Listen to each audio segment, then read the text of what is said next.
This is Jason, and I'm with Community Keys. And we're here today to look at the Eaton Fire Collaborative. What is the collaborative? What can it do? What has it done? And what's its potential? Hopefully we'll answer those questions and quick little visit, as well as show residents of the resources that are available here in Altadena. With that being said, welcome. Now if you follow behind me, if I turn around, you'll see that there's a school. That's Andrew Jackson.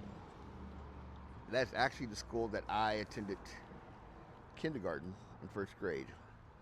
So that's how close and personal all of this is for me. The home that I lived in for 23 years, my parents owned for 60 years, is literally blocks away. I used to walk here at 5 years old to school, kindergarten, first grade. Know this Woodbury Road like the back of my hand. So to see it become basically the heartbeat and the hub for restoration is cathartic, but to see the damage that was done is almost debilitating. So, as we said, let's take a look.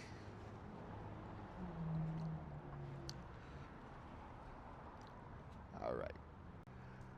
At first glance, it looks like things are back to normal. But it's only on the surface. It's been 1 year since the Eaton fire. This used to be property that was owned or operated by JPL, I believe, or Parsons, one of the two, on Woodbury Road. That way is Lincoln. But now it's the Eaton Fire Collaborative.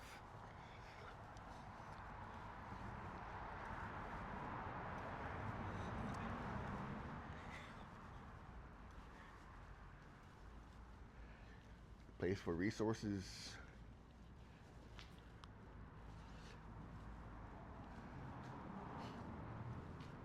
As you can see, it's a one-stop permit center. Shows you for scheduled appointments, information, convention center. This really is a historic and phenomenal lift by many agencies to try and restore and repair.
Asked where you were at.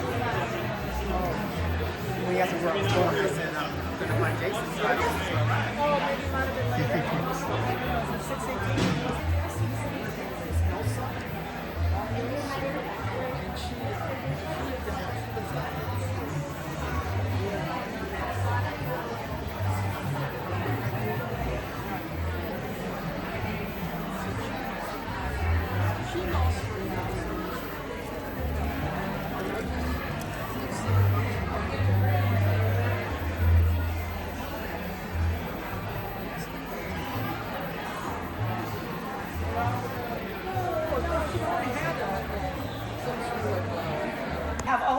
going on, that's enough. And this year, we're like this, here's some more. And like all these external partners that are new, all these miracles really from nowhere that showed up to show us how loved we are, how connected we are, how people care.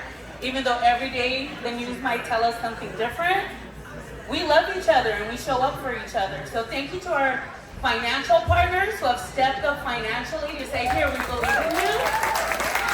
Our nonprofit partners that have given up weekends with their families to be there, handing out boxes. I'm looking at you, Brandon, like I don't think he's got a day off. Like just every single way, in every single way we've shown up. So I love you guys and I mean it when I say that because you are my neighbors. We're in this together and I could not be prouder. With that, Brandon, come on up. What's going on, family? How you guys doing today? I want to call up Michelle. Yes. Yes. Ashley, get on over here. Actually, come on, the whole day one team. Get on over here. Bree, come on, y'all. Janae, get over here. Miss Bev is somewhere. Thank you. Miss Bev is somewhere. Miss Bev, come on. Miss Bev don't like pictures, y'all, but come on, Miss Bev. So this is the team who have been making sure that the store is actually ready for our families, that the warehouse is together. So as Christy alluded to, back in January, as you all know, there were at least at one Saturday, we counted about 31 distributions happening in our community at one time. People was leaving clothes in our parks, they were leaving trash in our parks, and so many other things to where this was just a dream for us in this moment. And so to actually have a full-on store, and when we say store, y'all, this is the only free store that you're probably gonna see in the entire world. So our impacted families, and let me repeat, impacted families, which means your home is either burned down or you can no longer live in your home at this current moment. That is for this. We want to be more targeted because our families are tired of waiting in line. They're tired of waiting in long lines, hot lines, and all the other kind of lines you can think of. And so this store is specifically for them. Also, we have a warehouse space. The warehouse space is a shared space. And so anybody in our community that is doing distributions, that want to come into the shared space, this space is for our community. We're very clear that every single thing that is in that warehouse is for our community and it is shared. And so if you're looking for a storage location, this is not the place for you. Everything in that warehouse is shared and is for our community so that our community can access the things. The thing that is important for us is that the community that is rebuilding right now, we want them to spend every single dime on the rebuild. We don't want them spending money on hygiene products or anything like that. We want them to spend every single dime on the rebuild, which is why all this is possible. Let me also say, and I see Lisa from Boys and Girls Club as well, and so many of other of our partners, everybody has worked for free to get this done. Nobody has gotten paid to get this done and to get this work completed. And so to all of our volunteers, to everybody who spent countless, y'all, they was here last night putting this stuff together. And so can you help me give them one more round of applause for saying thank you, thank you, thank you. So you guys, this is a space that is open. We want to make sure that just as packed as it is today, that is the reason why we're here. That's why this space of 35,000 square feet is here so that our community can get every piece of resource that they can think of, from case management services, to mental health service, to the wellness, to delivery services, everything you can think of, we want that to be in this one space so that we...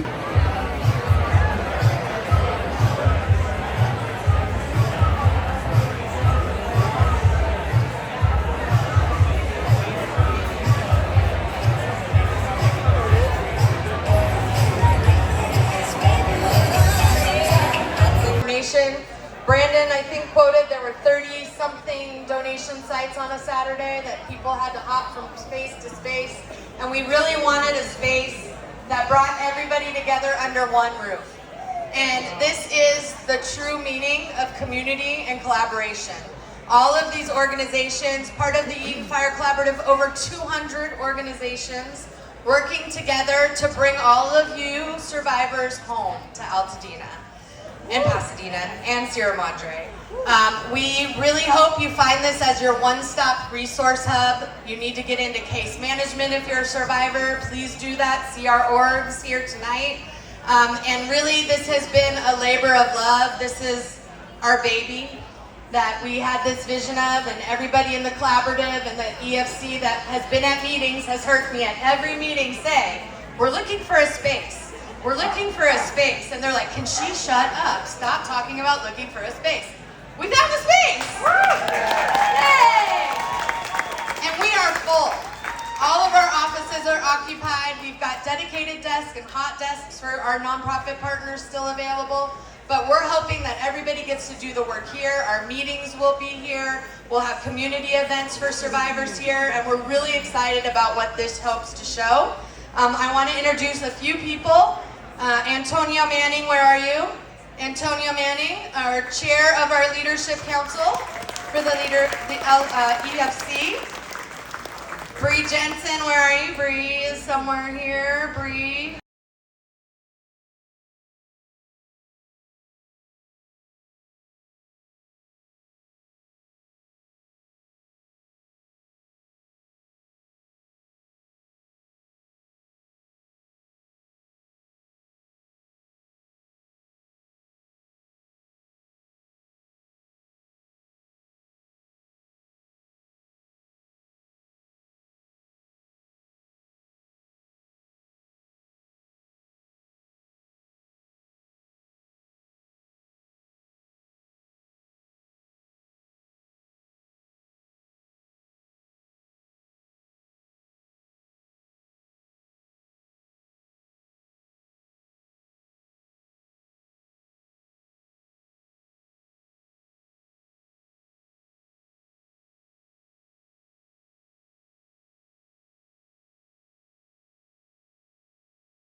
Something about John Muir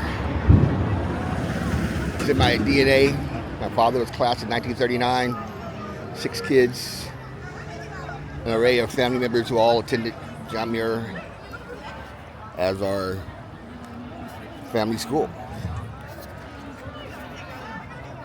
I'm very proud of my high school for its involvement with the recovery from the Eaton fire.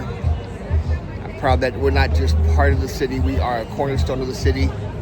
I'm proud of the Principal Gray, for making John Muir a place that pride emotes from on a regular basis.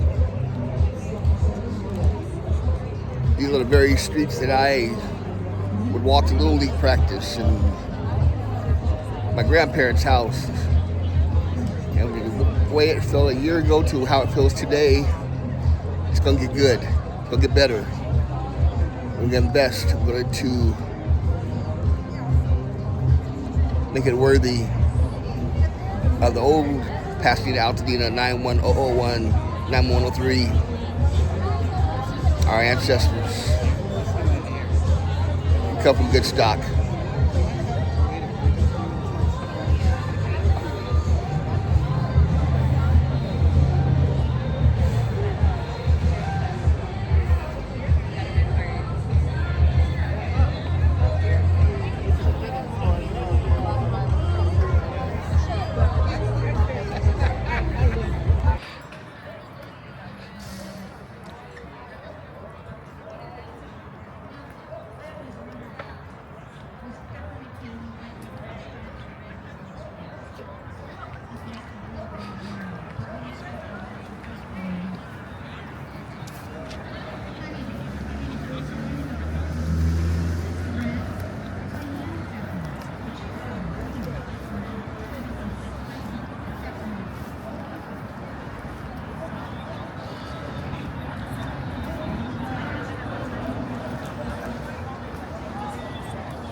at 8:30. Yeah, the Colabrative this morning for the new press conference, and I didn't realize the brothers they're from Arkansas because I remember.